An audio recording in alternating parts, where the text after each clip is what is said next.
টিপলিং ব্যবহারকারী যারা আছেন তাদের জন্য একটি সুখবর আছে। মোবাইলে একটি অ্যাপসের মাধ্যমে আপনি সবকিছুই নিয়ন্ত্রণ করতে পারবেন। পাসওয়ার্ড পরিবর্তন, ইউজার ব্লক, আনব্লক ইত্যাদি। আমি কথা বলছি টিপলিংকের অফিসিয়াল অ্যাপস টিথার। আপনি যদি এই চ্যানেলে নতুন হয়ে থাকেন তাহলে চ্যানেলটিকে সাবস্ক্রাইব করে পাশে থাকবেন। চলুন ভিডিও শুরু করা যাক। বন্ধুরা, প্রথমে প্লে স্টোর ওপেন করতে হবে এবং প্লে স্টোরের যে সার্চ আছে সেখানে লিখতে হবে টিপলিংক টিথার এবং সার্চে ক্লিক করতে হবে।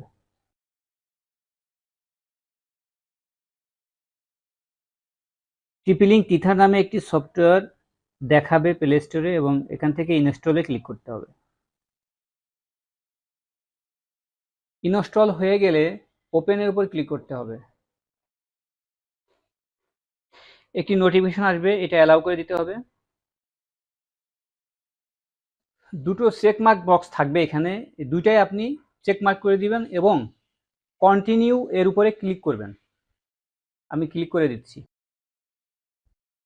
যেহেতু আমাদের আইডি নেই তাই আমরা ক্রিয়েট এ টিপলিংক আইডি এর উপর ক্লিক করছি। এখানে একটি অ্যাক্টিভ ইমেল আইডি দিতে হবে যেটার মাধ্যমে আমরা টিপলিংক আইডি অ্যাক্টিভ করব বা লগ ইন সম্পূর্ণ করব। নেক্সট বাটনের উপরে ক্লিক করতে হবে। সেট ইউর পাসওয়ার্ডের জায়গায় প্রথমে একটি স্ট্রং পাসওয়ার্ড দিবেন এবং এরপরে দ্বিতীয় যে কনফার্ম পাসওয়ার্ড আছে সেখানেও আপনি একই পাসওয়ার্ড দিবেন এবং সাবস্ক্রাইব টু দ্য টিপলিংক এইটা আপনাকে অবশ্যই চেকমার্ক রাখতে হবে এবং পরিশেষে সাইন আপের উপর ক্লিক করতে হবে। প্রাইভেসি অ্যান্ড টার্মস এগ্রিমেন্ট এটা চেকমার্ক দিয়ে কনফার্ম করতে হবে।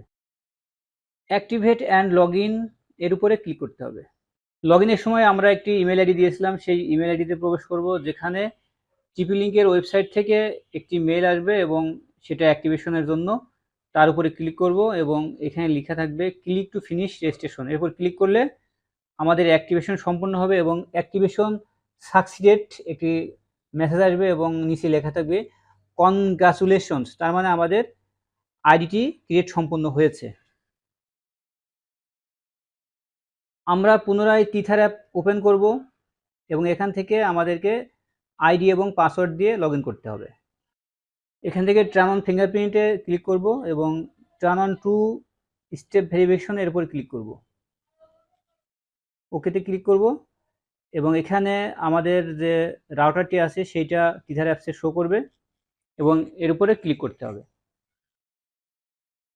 এবং টিথার অ্যাপসে আমাদের রাউটারটি লগ ইন হবে। লগ ইন হওয়ার পরে এরকম ইন্টারফেস আসবে। এখান থেকে আপনি পাসওয়ার্ড পরিবর্তন, তারপরে ইউজার ব্লক আনব্লক, তারপরে সব কিছু এখান থেকে করতে পারবেন।